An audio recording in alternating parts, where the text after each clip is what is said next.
Hi everyone, this is going to be the March topic lecture for the debate hotline. Thank you guys all so much for tuning in, and this will be for the public forum March drop. So, the topic for March will be resolved the United States federal government should ban corporate acquisition of single family residences. So, just to highlight in bold a couple of important vocabulary in this resolution, first we have the United States federal government, and second we have corporate acquisition of single family residences. So, the United States federal government means that we have to have specific implementation from a specific branch. So, these bills can be passed through by Congress but enforced by the Department of Housing and Urban Development, also known as the HUD. Not only that, but it's enforced by the Department of Treasury, the Department of Justice, Federal Trade Commission, and the Federal Housing Finance Agency, which is the FHFA. Out of these, I think the most important will be the HUD, the DOJ, and the FHFA. The reason why I bring up the Federal Trade Commission is just because there are certain laws banning what companies can actually buy or not based on acquisition, laws such as the Sherman antitrust law and things like that to prevent corruption and things like that. But it's not a huge part of this topic, so it shouldn't be on your mind a lot.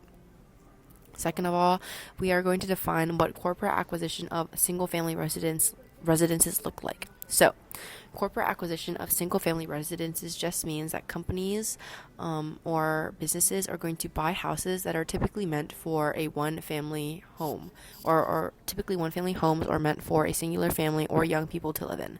So, for example, if there's a neighborhood and there's a ton of houses there that are typically cheap and young people would look to buy, companies would buy them instead and then turn them into rental properties, either investments or housing portfolios for future investments. So, some previous policies or laws that were involved in this topic or relevant are as follows.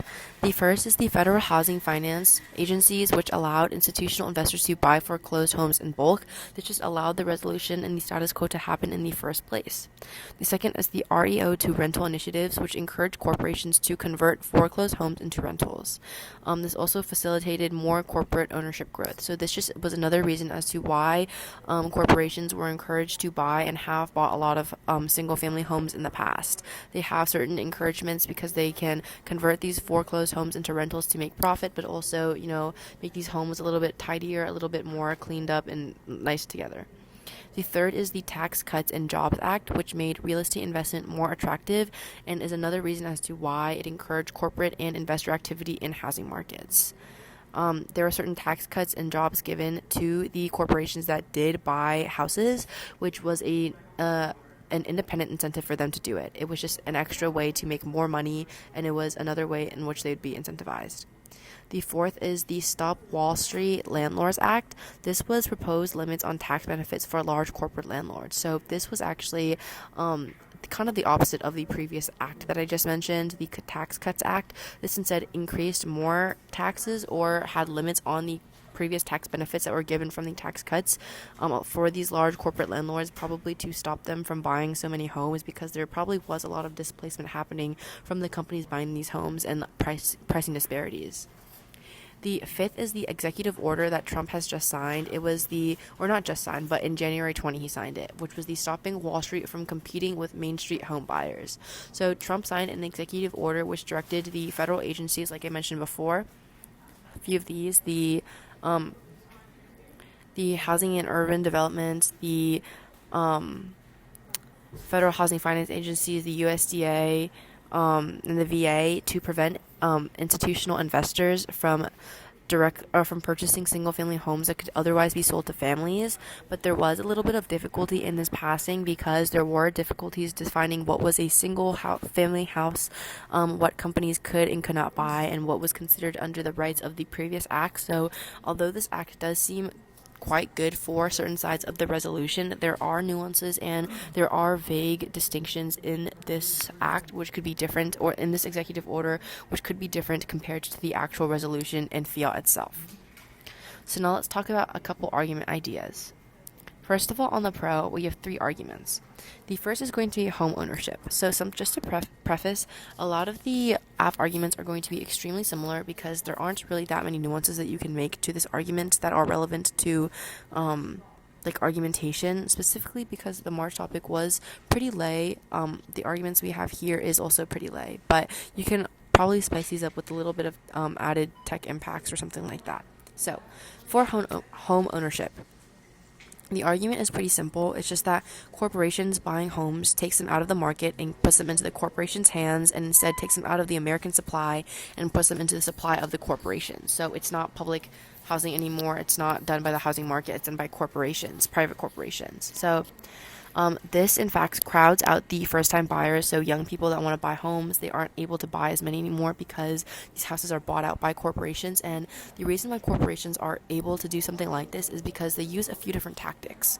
For example, they do things like all cash purchases. They use algorithmic tactics, and they use targeting. They use hyper competitive escalations. And they just do all these things to increase the success of the offers that they give to the housing market, so that they can buy the houses instead of first-time buyers, because there is a resource gap between the corporations and the first-time buyers. Obviously, the buyers won't be able to compete with the large corporations, which have a lot more money, a lot more resources, a lot more influence, and so they end up losing this sort of competition between the companies. The companies are then able to fix up the houses, that's true, but they also increase housing prices a lot. And what the AF does is that this is everything I just described is the status quo. So the pro or the AF would reopen the market to first-time home buyers, meaning that home buyers can buy their houses directly rather than buying them or renting them from a corporation or a company, which means that they would reduce the demand pressure and would lower prices, they would lower mortgage rates, and they would open the markets to millions of Americans. The impacts could be just increased housing, lower levels of poverty, lower levels of homelessness, and those are both impact filters to death, illness, things like that, which are really, really bad for a lot of the American public. The second argument we have is quite similar, but it's a little bit more broad range with the impact. So, investors have currently increased their market shares in the housing market, and corporations or institutions are projected to own 40% of single homes by 2030, which is a very, very large percentage and crowds out a lot of first-time buyers. And usually corporate institutions focus on concentrated metro areas because these are the areas that will make them the most amount of profit in the long run. So this will give them the largest return on investment that they have, or the largest ROI, because it has the most urbanization, the most amount of profit, and the most amount of economic prosperity in these areas. So because the areas that they invest in are concentrated metro areas, they have the biggest job hubs, which means that because they're buying all the houses there, there's a housing crisis for the regular people that would just work there and want to move there. So corporations typically target cheaper starter houses that younger people rely on because they know that younger people can't compete with them and that they'll be forced to go to the corporations in order to get any housing.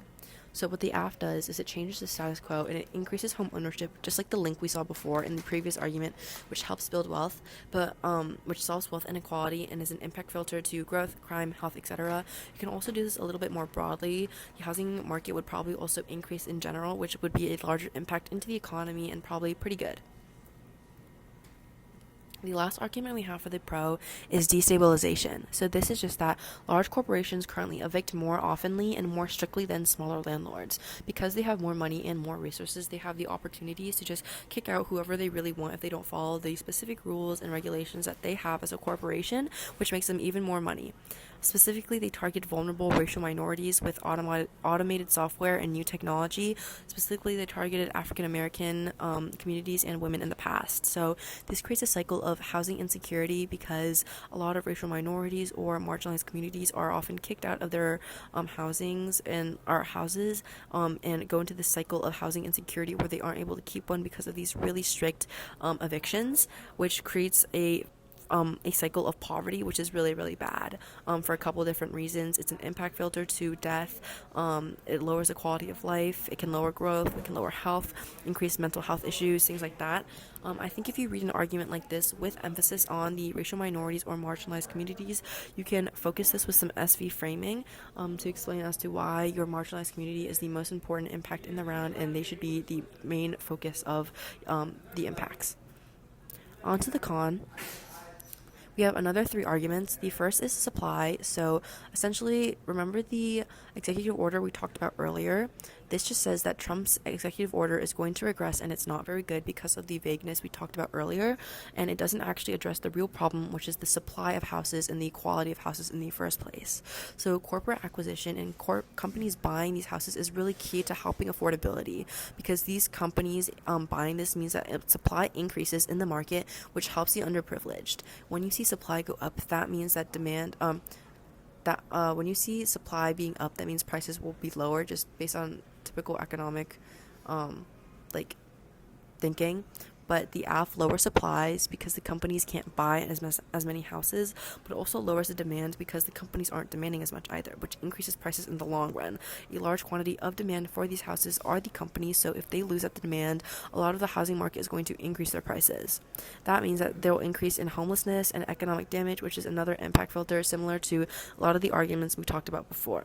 So if you notice, this argument is basically just a direct link turn on a lot of these other arguments on home ownership and economy. It just says that companies buying is actually good because it lowers prices, versus the app which says that companies buying is bad because it makes prices higher.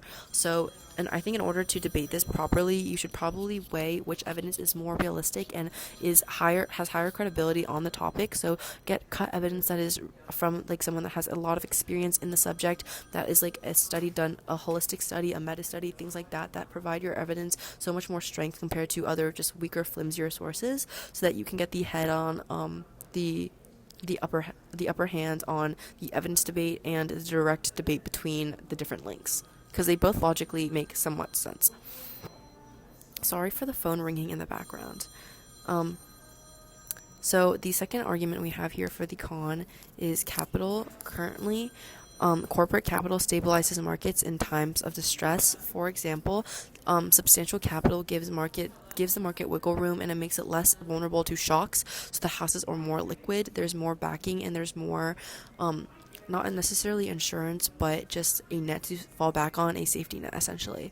So corporations take short-term risks in order to see which houses are failing or which houses are doing well, and then sell them based off that.